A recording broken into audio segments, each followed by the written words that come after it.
it's been kind of interesting because about a year ago, I ran into Brian Mealer and Rachel on the UW campus, and I don't see them as much down there as I used to since they're up here now, but Brian took me aside in the student union and he said, "I know where you're headed."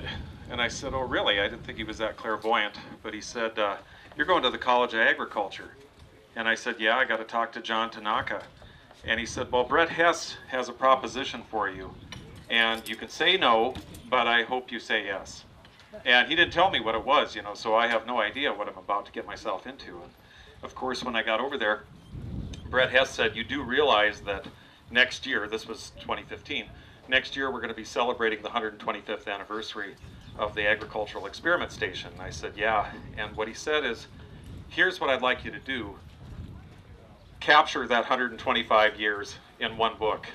And I said, "Well, okay, I'll do it." And I've never been sorry that I did it, and some of you have seen the product of that has come from it. And the reason for that is Brett felt that there was a real sense of urgency in capturing this history. History can be really fleeting, and with every year, as institutional memories fade and as people fade away, that history can go with it if it's not documented. A lot of people think that it would be very difficult to research 1891 when this started. And it really wasn't that terribly difficult. The reason is the federal government wanted so much accountability that there was a good trail of documentation for that. Where it gets difficult is when we get after 1952, where there's no longer annual reports that are required. Then it gets really squishy. And if you don't have people alive that can talk about that, you have a lot of gaps in that history. But what I wanted to do with this, as you can see by the title, is really talk about the spirit of a past, present, and future in serving Wyoming agriculture. I'm going to try to balance this room out and work both sides. Yeah, this is good. Okay. So we look at where we're here. We're here in Sheridan at the Wyarno farm. It's been here for 101 years, and we're celebrating a field day. But when we look at the 125th, you know, is this just an anniversary or is it something more than that? You know, we could celebrate the 100th anniversary of the Internal Revenue Service, and we might not be quite as joyous about it unless they're providing the food. And even then we might not be because we're technically paying for that. But we get something in return for the service that has come from the Wyoming Agricultural Experiment Station. That's a service to improving Wyoming agriculture. We look at this logo that's on your screen, and there's a lot that's being conveyed in that, but I want you to kind of zoom in on this part of it. We're not just celebrating an anniversary of an organization that has survived this long. We're celebrating 125 years of service towards improving Wyoming agriculture. And that's what I think the history of this organization is all about. It's a common theme that you see through there. So what is this spirit of WAES? Well, you can certainly see it in places, and hopefully something's not working right. Hang on just a second. Oh yeah, there it is. It's just hard for me to see. Can you recognize this barn? If you can't see it on the screen, just look around and you'll see it on the other side of the tent. Of course, this is part of that, and you see these things. You see these white barns. You see these two-story houses, you know, and that tells you, even in other states, that you're looking at an experiment station farm. But how about this one? Anybody recognize it? Lyman, very good. So the experiment station had an actual experiment substation or experiment farm in Lyman, Wyoming.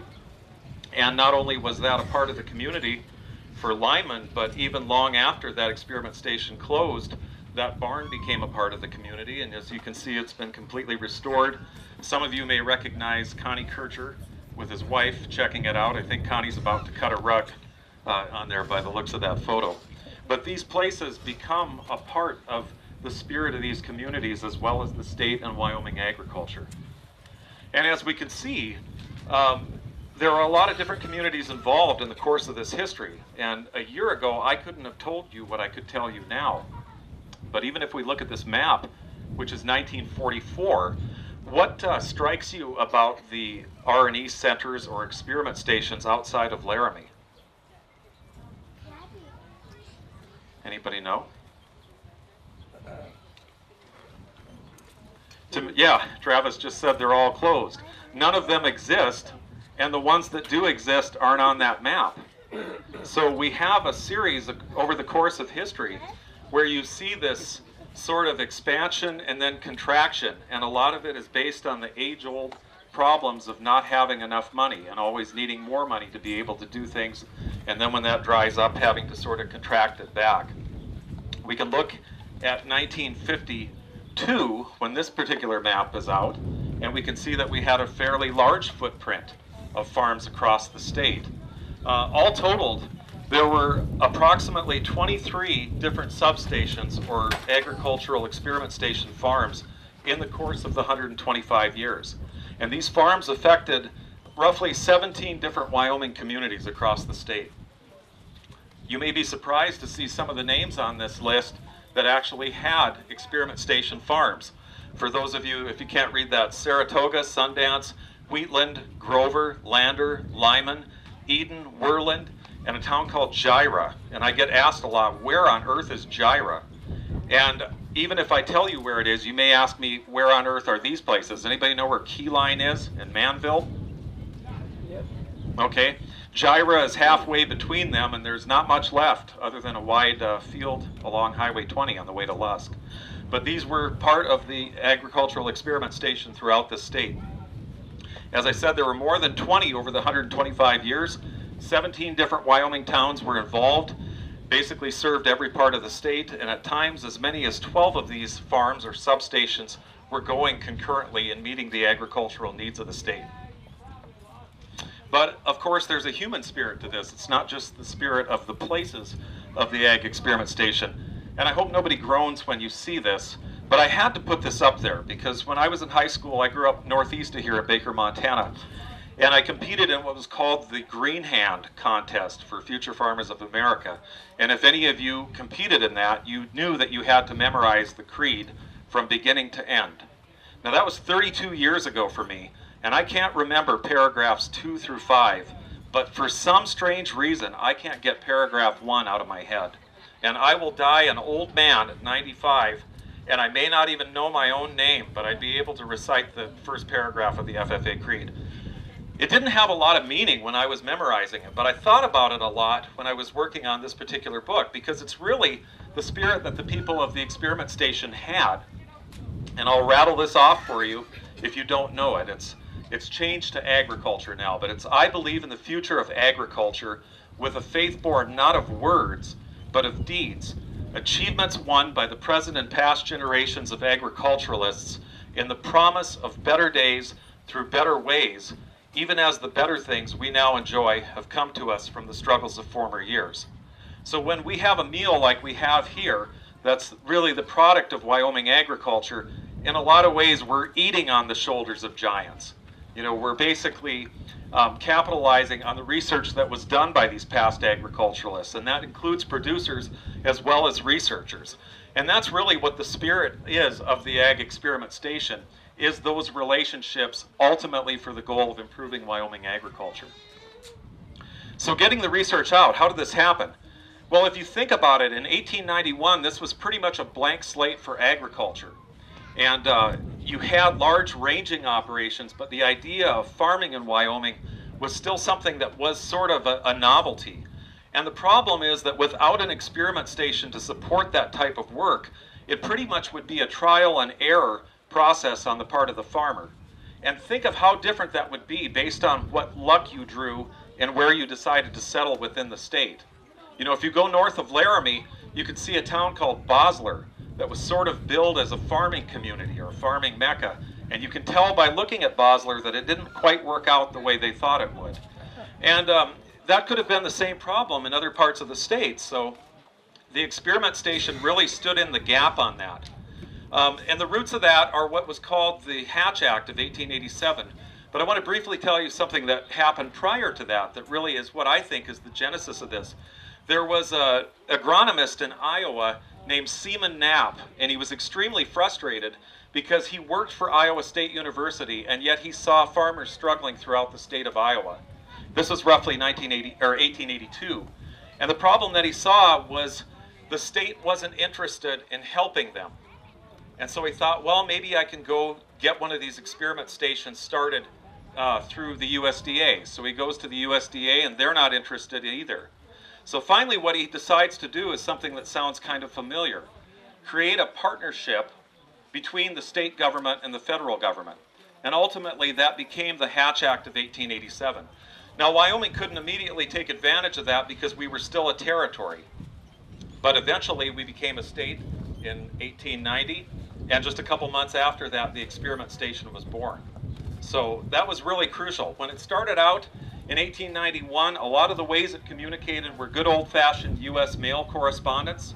The first director, Dice McLaren, was responsible for that. The other thing that came about were the idea of these traveling farmers institutes, which was essentially taking the role of the experiment station on the road throughout the states. One of those institutes happened to come through Sheridan, and one of the interesting stories that I found about it was that these institutes became so popular that word of mouth would quickly spread, and this was roughly 1903 at the time this came through. Burt Buffum had given a talk in Sheridan, and it was so popular that morning that word got out to a farmer 7 miles out of town, and I'm aware that we are 7 miles out of town, that Burt Buffum was giving a talk that night. Now these weren't just normal talks. This guy was a photographer who also used stereo opticon equipment. So in plain English, he was giving PowerPoint presentations in downtown Sheridan in 1903 on his agricultural research. That's pretty fascinating to me that this guy was that far ahead of his time. So apparently this farmer that found out about this, I'm assuming that he was using his horses for farming because he didn't ride a horse. He walked 7 miles into Sheridan in order to catch Burt Buffum's Farmers Institute talk. And that just shows you the impact that these people had. They really had the hearts of producers, even though they were researchers in title. Short courses. Not everybody could get away from the farm or the ranch operation to come to Laramie as a student, so these people started creating short courses where people could come for a short duration of time, learn about irrigation, learn about the research that was being done at the experiment station. The bulletins. 3 months after the experiment station started in Wyoming, they put out their first bulletin. And what I thought was touching about this was the director, Dice McLaren, wrote in his report how that came about. And what happened was they had to lean heavily on the College of Agriculture faculty, and he was grateful for that. But what he said is the funding wasn't available to pay these people to do all this extra work, yet they did it anyway. And they not only did it cheerfully. And they did it in the spirit that for Wyoming agriculture to thrive, everybody needed to help each other as a neighbor. So they saw themselves in that regard, and I was touched to read that these people put this together with no extra money. They did all this work simply for the good of improving agriculture. 42 bulletins were produced by between 1891 and 1900, and then of course from 1900 to 1965, 400 more followed on virtually everything that you could think of. Baking bread at high altitude, Wyoming's worst weeds, stacking round bales for optimal efficiency, minimal mold, and so forth. And then of course field days. I needn't talk to you about that much. You can see that right where we are, there was a field day in 1936, looking over corn at Wyarno. I thought that was kind of an interesting shot. And there's also a history of the leadership that kept this spirit going. 17 directors from Dice McLaren in 1891 going all the way to Brett Hess in 2016. The ones that are in bold are still alive and were very crucial for me to be able to understand that history. We're also blessed that they all live relatively close to Laramie. Colin Kaltenbaugh, some of you know, grew up in Buffalo.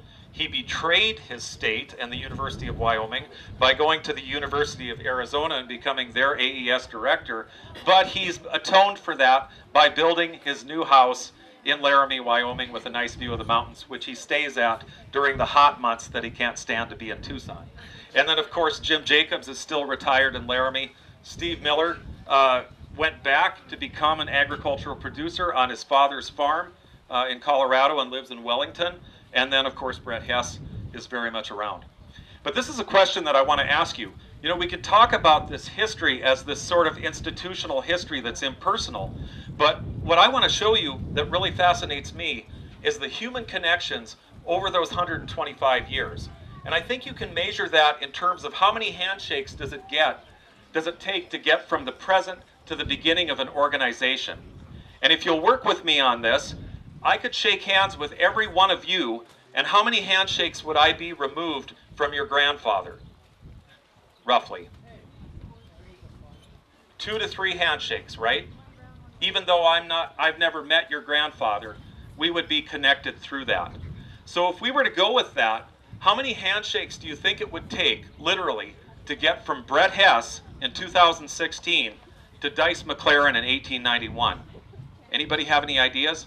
Over 20? Okay. Going once, going twice? Believe it or not, 4, which is pretty phenomenal when you think about that. Brett Hess is familiar with Jay Partridge. Some of you may know Jay from the Powell station. Jay's still alive at 93. Jay worked briefly with John Arthur Hill, who oversaw the experiment station for nearly 30 years and committed himself to Wyoming agriculture for more than half a century. And then, of course, John Arthur Hill was mentored by Bert C Buffum, and Bert C Buffum was the first horticulturalist under the inaugural director, Dice McLaren. But does that not seem amazing to you, that you only need to go 4 handshakes from the current director to get to the first one in 1891? I think that's pretty phenomenal. And it says a lot about how we've been able to preserve that spirit within the state of Wyoming. And those handshakes aren't just amongst each other. You know, we have thousands of all these handshakes going out from that to producers, to researchers, to people within the agricultural industry of the state, as well as the directors themselves. That's the human history of the agricultural experiment station. There are a lot of people that really stand out. I talked to you about Bert C Buffum. You can't ignore the impact that Burt Buffum had on Wyoming agriculture. He was the first horticulturalist within the experiment station. One of his seminal bulletins was best varieties for the state of Wyoming. Now keep in mind, they were testing almost every crop they could possibly test at the initial experiment station farms that they had. So aside from Laramie, they had one here in Sheridan, but it was not this one at Wyarno. It was actually on the west side of the town. And I've been told it would be roughly, I think you were telling me, Tom, it was where Starbucks is? Yeah, so you're thinking? from there, over to the land. Okay, so that was the first farm. Now, since Brian said I was skewing this a little bit to Sheridan, that was a political deal. And I want to mention something that Senator Al Simpson often said, and I think I told some of you this. Al Simpson had a saying, everything in Wyoming is political, except politics, that's personal. So even the establishment of these experiment stations was a very political deal. And as many of you know, Sheridan had coveted hosting the agricultural college for the state of Wyoming. Essentially, if the University of Wyoming was already established, it would have been kind of this hypothetical Wyoming State University, as South Dakota has South Dakota State, Colorado has Colorado State. Well, Francis Warren had other ideas about that, and it didn't happen. So eventually, some of these initial experiment station farms were actually political olive branches in a way to sort of soothe hard feelings. Lander, not coincidentally, also was host to one of these experiment farms as well. There were farms in Saratoga as well as Sundance. And these basically covered the state. They had fruit production underway. Basically, they didn't know what the outcomes would be at that point, but they wanted to be able to provide research that they could disseminate to the people coming into the state at that point. Burt Buffum did a lot of things. If I were to tell you who he was, even within the college, he was Frank Gailey, he was Brett Hess, he was almost every extension agent, because extension didn't even exist at that time, and then he was a number of plant science faculty as well. This guy did a lot of things, including mentoring young students. This gentleman, John Arthur Hill, had come out to Wyoming as just a kid from Ohio, and his uncle had a sheep ranch outside of Lovell. John Hill started working with his uncle on this ranch, and as he was working on the ranch, he realized that the quality of Wyoming wool was inferior to what he had seen in Ohio. So at that point, this young kid could have said, well, it sucks to be you, Uncle. I'm heading back to Ohio. But instead what he decided to do is basically go to the University of Wyoming and learn everything that he could learn about wool. Not for his own career, but basically to improve the value of wool for the Wyoming wool grower. And he basically spent the last 50 years of his life doing exactly that. And you can see him lecturing in front of a class. Hill was hired at the University of Wyoming as a professor of wool with nothing more than a bachelor's degree. He became the Dean of Agriculture 15 years later with nothing more than a bachelor's degree. And yet at the time he ultimately retired, he retired at the age of 70 and was named the first vice president in the history of the university in retirement. I mean, that's how significant this person was to Wyoming and Wyoming agriculture.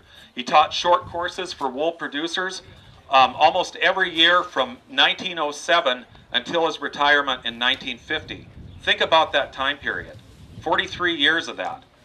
On top of that, the only time that he had a break in service was during World War I when the Army called him to serve in World War I as an officer, and then he came back and continued his research. And you can see some of these photos where he's conducting these particular sessions, and you recognize Leroy Johnson and I had lunch today, and we were talking about some of these people. You can see Robert Burns, his protege, just to the left of Hill. Hill's on the far right in this picture. Hill also did things with producers. He looked at ways that he could improve wool production even if it meant starting his own breed of sheep. So if you look to him on the far left, you can see that Fred Warren, Francis Warren's son of Warren Livestock, is to his right, and in front of them is a breed of sheep that they developed called Warhill, kind of a synthesis of both men's names. John Hill was also an administrator. I told you he became Dean of the College of Agriculture. He's breaking ground here for the new College of Agriculture building at the time, just off Prexy's pasture. He also set things in motion for a new wool processing plant where Leroy worked for a number of years, and that was behind that building. But all the time this was going on, and he was establishing this stellar academic career, and I would say arguably that he had a global reputation as a wool scientist. He was also working with Wyoming producers on the side, and you can see him here inside that chute. Some wool producers claim that he could cull between 600 and 1,200 ewes in 1 hour. And his whole idea was just standing over them and saying, good, not so good, good, not so good, and then everything would get penned. Ultimately, his increases in the clips per ewe was phenomenal enough that for the state of Wyoming, even in the 1940s, that translated into over $2 million of increased production just by the work that he did. And you can even see Fred Warren talking about the significance of Dean Hill's work with his herds on that. I think what's touching to me about it is how John Hill chose to spend the last day of his life. The last day of his life was March 9th of 1951. He retired as dean in 1950 and the long-standing director of the experiment station. Nobody has served even remotely as long as John Hill in that position. But you think about this, he retired in 1950 at the age of 70. Wouldn't you think he'd probably be thinking about his golf game down in Pebble Beach, or maybe Florida or Southern California, somewhere like that? March is not a warm time to be in Albany County, for those of you who do not reside there. But on the last day of his life, the last full day, John Hill decided that he wanted to go help the Grabbert Sheep Ranch out of Emblem, Wyoming. And so he gave them free sheep assistance just 2 months shy of his 71st birthday, and then he drove back to Laramie and died the next day. But as I told you, that's the spirit of WAES, that even in retirement, these people could not let those convictions go in terms of what they could do to stand in the gap and improve Wyoming agriculture.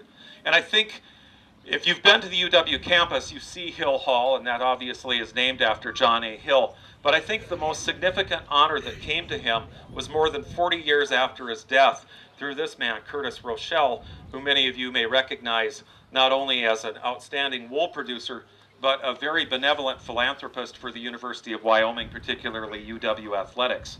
In 1993, Kurtis Rochelle went into the College of Agriculture, and he said, over the course of my life, I can't think of anybody that was a greater influence on me than John Arthur Hill.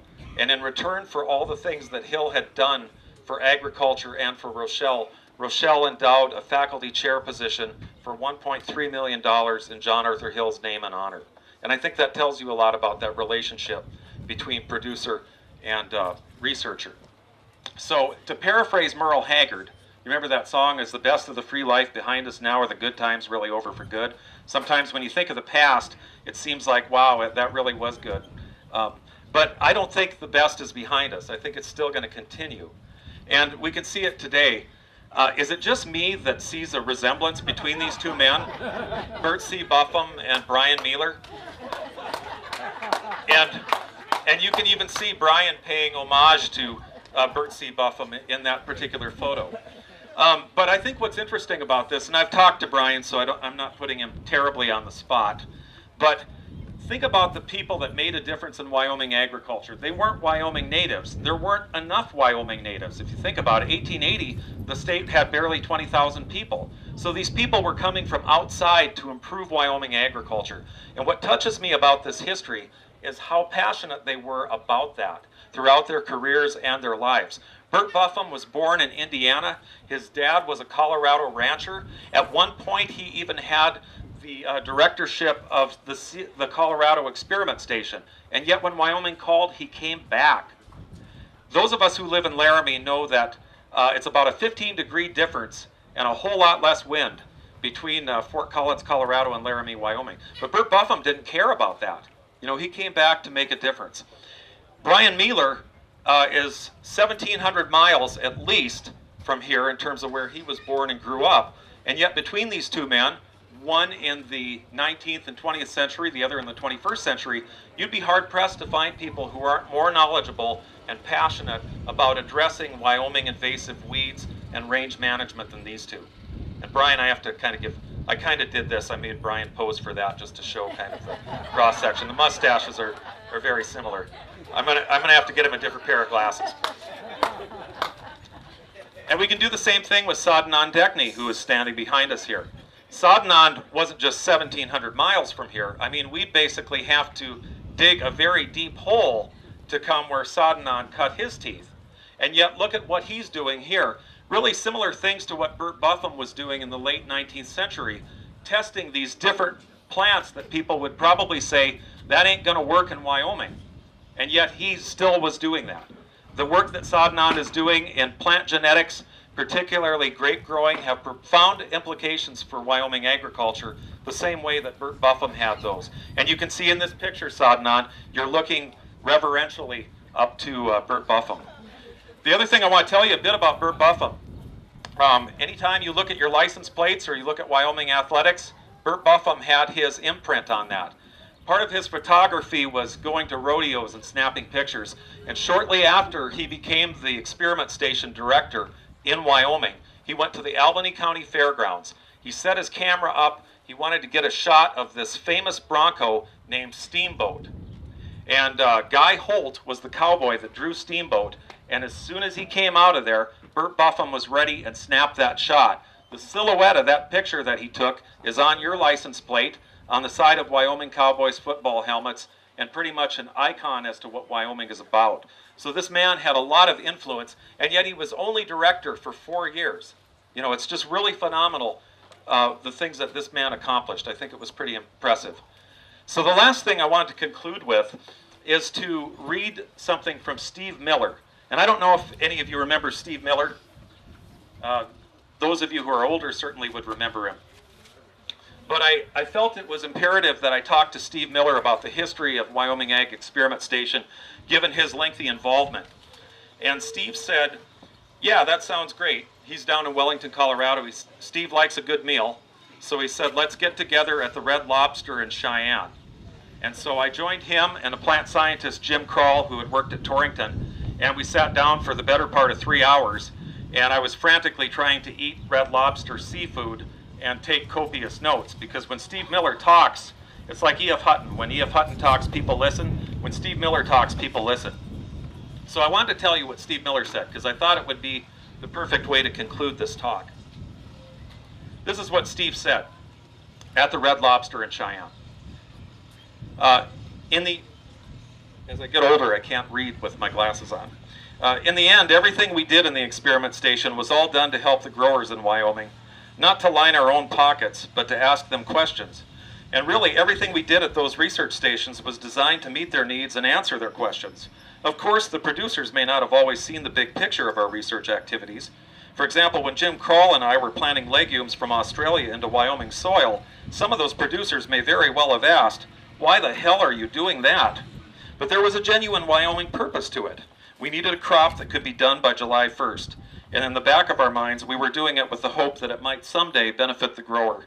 That was the spirit behind everything we did at the experiment station, and we had a lot of fun doing it. Thank you.